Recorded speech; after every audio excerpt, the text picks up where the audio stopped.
My name is Elena, and I'm 35 years old. I've been married to Michael for 14 years, and we have two children, Jacob, who's 12, and Sophie, our youngest, who's just 4. On the outside, my life looked perfect, a dream come true.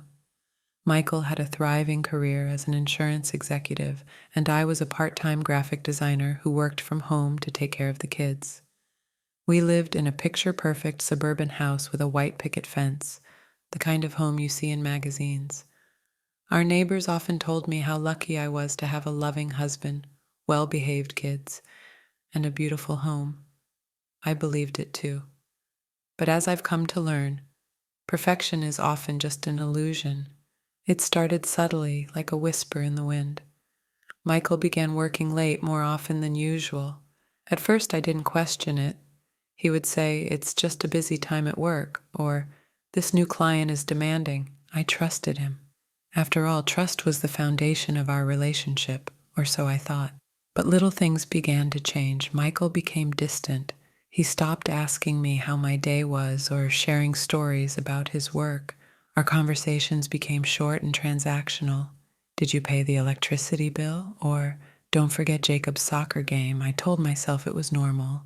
Every marriage goes through phases, right? Maybe he was just stressed from work, but deep down, I felt a growing unease, a sense that something was slipping away from us. It was a quiet Tuesday evening. Michael had left for work early that morning, and I had spent the day organizing paperwork. As I was sorting through some bills, his iPad buzzed with a notification. Normally, I wouldn't invade his privacy, but something about the message caught my attention. I glanced at the screen. The text was from someone named Rachel. Curiosity got the better of me, and I opened the messages. What I found shattered my world.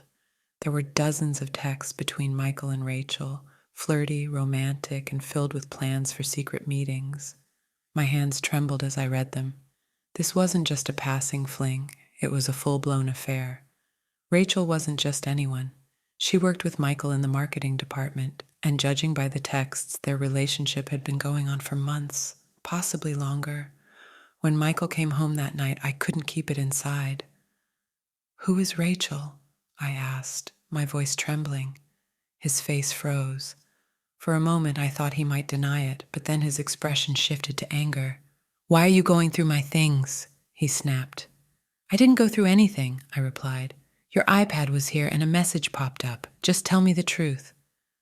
After what felt like an eternity, he finally admitted it. Yes, he had been seeing Rachel. Yes, it had been going on for nearly a year. He didn't even apologize. Instead, he tried to justify it. "Our marriage has become boring," he said. "Rachel makes me feel alive again." Those words cut deeper than any knife ever could. For years, I had devoted my life to our family, to raising our children, managing our home, and supporting Michael's career. And now he was telling me that wasn't enough. I felt like a failure.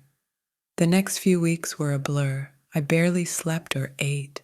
Every time I looked at Michael, I saw betrayal. Our children began to notice something was wrong. One evening, Jacob, our 12-year-old, came to me with tears in his eyes. "Mom, are you and Dad getting a divorce?" he asked. I didn't know how to answer. How do you explain to a child that their father isn't the man you thought he was? As I tried to piece together the extent of Michael's betrayal, I discovered more secrets. Credit card bills revealed expensive dinners, gifts, and hotel stays. He had spent thousands of dollars on Rachel, money that should have been used for our family. I felt trapped. I had been out of the workforce for years, focusing on raising our children. The thought of starting over on my own was terrifying. My family urged me to leave him. "You deserve better," my sister said. But it wasn't that simple. Where would I go? How would I support Jacob and Sophie? The stress began to take a toll on me physically. I lost weight, my hair started falling out, and I became consumed by anxiety. I would lie awake at night, replaying every moment of our marriage, trying to understand where it all went wrong. Michael, meanwhile, acted like nothing had changed. He continued his affair openly, coming home late and taking calls in private. When I tried to talk to him, he dismissed me, calling me dramatic or emotional. Our marriage had turned into a cold, empty shell. One day, as I was packing Jacob's lunch for school, he hugged me tightly and said, "Mom, you're the strongest person I know." Those words hit me like a lightning bolt. I realized I couldn't let Michael's actions define my life or my children's future. I began taking small steps to reclaim my independence. I started reaching out to old clients and slowly built up my graphic design business. I saved every penny I earned, determined to create a safety net for myself and my kids. After months of soul searching, I made the hardest decision of my life. I told Michael I wanted a divorce. He was shocked. For so long, he had assumed I would stay, that I would tolerate his betrayal for the sake of our family. But I couldn't. I deserved better. My children deserved better. The divorce process was messy and painful, but it was also liberating. I moved into a smaller house with Jacob and Sophie. It wasn't as grand as our old home, but it was filled with love and peace. Jacob took on the role of the protective older brother, helping Sophie adjust to our new life. And me?